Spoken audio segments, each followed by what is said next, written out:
poi fa più casino di quello che trovano. Qui si arriva in maniera che ringrazio perché lì è stato un disastro. Io sono commissario, ve lo dico anche da commissario, se non ci foste bisognerebbe inventarvi.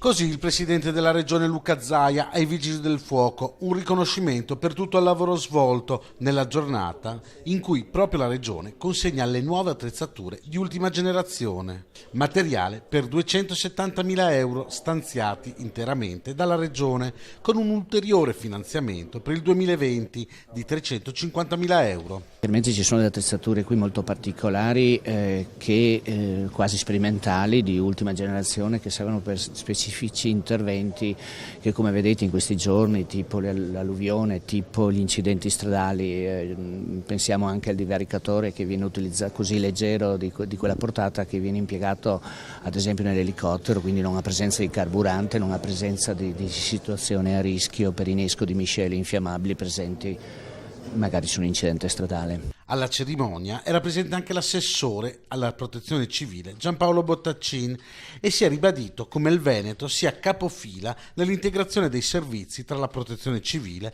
e i vigili del fuoco, sinergia dimostrata anche nell'ultima grande emergenza che ha colpito il territorio, la tempesta Vaia. Questo percorso, che già era iniziato prima di questa legge, è stata confermata con questo impianto legislativo. Assolutamente la Regione Veneto è all'avanguardia per queste tipologie di procedure, di impianti di pianificazione. Ahimè, il condimento degli ultimi tempi ci hanno fatto accelerare e mettere in pratica subito questo sistema. Anche i sindacati dei Vigili del Fuoco si dicono soddisfatti dell'intervento della Regione, chiedendo al Presidente di intervenire ora anche sulla drammatica situazione dell'organico.